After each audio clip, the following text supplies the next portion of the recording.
Hey folks, David here at the Property Factory, and welcome to this training video on property matching reports. So what's a property matching report? Why do we use them? Why are they so important? And really, it does what it says it does. It's a way of matching property to your situation as a first home buyer, first time investor, existing investor, because investing is about buying on the numbers. So step one is you get your investment capacity report. You work out whether you're stronger on income or stronger on equity based on bank ratios and bank lending criteria. Once we know that, then we take that position and we look at, okay, which properties are the best match for you right now based on what your borrowing ability is, how much you can purchase, how much you want to purchase, the locations you're looking to purchase in, and the types of real estate you prefer, apartments versus houses, townhouses, house and land, duplexes, terrace units. There's a number of options. So we look at all of those things, we put them into the blender, we blend it all up, and we use some science, which we're going to demonstrate to you, to really match the properties to your position based on what's best for you, based on the numbers. And I'll show you how that works. So if you've already watched the investment capacity report video, we're going to use the same three people with the same three examples to look at how we match properties to their situation. So if you remember, Jane was weak on income and stronger on equity, and right now she can buy about $1 million worth of property based on her income, but $3 million worth of property based on equity. She needs to buy for income or yield to grow that side of her portfolio faster than equity. So our first step is to go to the Property Factory website, and knowing that Jane has specific criteria that she's looking to buy to, then we're going to focus on looking at the projects and looking at their cash flow and yield performance. So we can do that by jumping straight into the ability to look at the projects by performance. And in this example here, we can see we've got a couple of projects here. We've got 350 Colombo Street on a gross yield of just under 6.5%, generating $5,742 a year in cash flow. And we've got this other big chunky property down here, Hamilton Central, generating just over 6.5 grand a year for around $665,000. So we're going to look at those properties specifically, and we're going to check out the details of those projects, see how they stack up, look at their performance, and make sure that they make sense, and make sure that they're, from an investor point of view, they're attractive and appealing and in a location that we're happy to invest in. So we've got the Hamilton example, and we've got the 350 Colombo Street example in Christchurch. So a couple of choices that are diversified as well, one North Island, one South Island, both in major cities, both in reasonably early to moderate stages of the next growth cycle. So what we do then is we drop those into Jane's property matching report, and we can see in this example here, it would summarize that we want to purchase for higher yield and moderate growth instead of moderate growth and high yield. We want to, and in this example, we've selected two projects, one Hamilton, one Christchurch, purchase prices of $330,000 and $665,000, total purchase price of $995,000. So remember, Jane's got just over $1 million that she can spend from a buying power point of view based on the surplus income she has today. When we add those to her portfolio now jumps from $800,000 to a portfolio of $1.8 million. And the property matching report then summarizes the before and after with debt, with income, and then starts to look forward and say, okay, based on what we know today, based on the assumptions, what does a 10-year picture look like? And you can see from the starting point here, where Jane jumps from $800,000 to $1.9 million with the property, what happens then conservatively with growth over the next 10 years. We can see that her loan-to-value ratio jumps up initially, but with capital growth, of course, that starts to come down based on an interest-only assumption. Of course, if Jane were to move to P&I, she'd pay the debt down faster, but let's remember that Jane has got limited income from a servicing point of view, so moving to P&I would only disadvantage her further from a bank's ratio and bank lending criteria point of view. So from a bank's point of view, in most cases, if you buy on a debt service ratio of 1.3 or higher, then the bank sees that property as standing on its own 2 feet financially and servicing the debt on the property. So a ratio of 1.3 to 1 means that you've got $1.30 coming in a rent for every dollar going out in mortgage payments. You can see in Jane's case that by adding these properties, that her debt service ratio year one with the two properties added to her portfolio still sits above 1.3 and then grows steadily over the next 10 years, of course, as rents increase with inflation. So from Jane's point of view, if she's looking to create equity over time from property, she can see now the path that she's on is to go from $800,000 worth of equity today to $2.5 million in 10 years' time from her existing property, plus these two that she's added to her portfolio.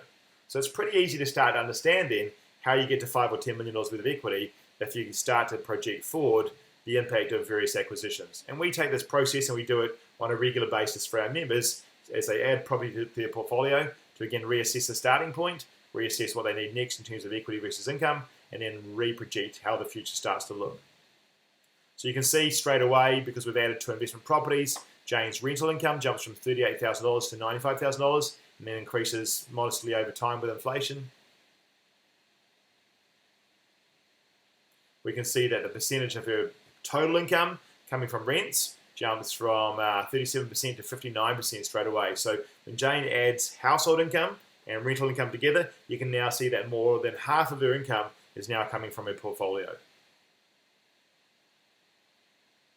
So when a bank's calculating your servicing, they'll take 35% of your gross personal income to 75% of your gross rental income.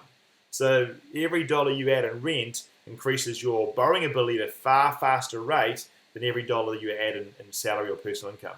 And we can start to see here that from a debt servicing point of view, that Jane's going to be at the stage where 76% of her debt or her mortgages are supported by her rental income and only a quarter by her personal income in a year's time once she owns these 2 properties. That's quite important over time, of course, if you're looking to reduce personal income, because if your servicing are reliant on personal income as opposed to rental income, then you're not going to be able to give up your work, chop your work back, decrease your personal income without affecting your borrowing ability. And it's a real trap for investors who get to a point where they've got plenty of equity, but they realize that they aren't able to ease back on their income from work and start their lifestyle earlier because they've got to support their portfolio. So getting this balance right is pretty important. The other thing we do with the property matching report is we pressure test you for fluctuations in lending and LVR rules. And so our focus here is to keep you in the green. And so the first thing we do is we say, okay, if all interest rates were to increase to 7% and the bank recalculated your servicing ability, how far are you going to stay below that ceiling if the bank did that type of calculation? And you can see in Jane's case that her ceiling drops from $482,000 to $351,000 with these purchases, but she's still staying in the green. That's really important because you don't want to max yourself out with your borrowing, because if you need to borrow more money for some reason and you're already maxed out from a servicing or equity point of view, you're going to get yourself backed into a corner and find yourself with limited choices. We do the same thing on an equity basis, and we say, okay, if the bank rules were that you could not borrow above 70% for all of your real estate, new, old, owner-occupier, and rental, then how far are you starting above your ceiling? And we know in Jane's case, she's got much more equity than she has income, and from a servicing point of view, you can see even with these 2 acquisitions, even with $1 million more property in her portfolio, she's still staying comfortably below her LVR ceiling by about $2 million from the get-go, and of course that increases over time as values grow. So we do the pressure testing as part of a sensibility check, because we're looking at what happens if circumstances change, making sure that you stay safe from a borrowing point of view. So that's the property matching report, and that's how that looks for Jane, based on matching 2 properties that are going to increase her income as quickly as possible, so she improves her debt service ratio where she's the weakest. So that's what that looks like. Okay, let's jump into John, and John's the opposite to Jane in terms of John is weak on equity and strong on income. So if you remember, when we looked at him in the investment capacity report video, we said that he's got income of almost $500,000 a year in terms of household and rental combined, but his surplus equity means his borrowing ability based on equity is about $525,000. So right now, John can probably afford a single property. So in John's case, when we look at matching him with a property, we've selected a property that's in St. Leonard's Road in Kelston. It's got a purchase price of $449,000. Underneath is $500,000 ceiling. And we selected that because when we looked at the performance analysis for our projects, you can see there St. Leonard's is the highest performing project from a capital growth point of view that's also under $500,000, which is John's purchasing power.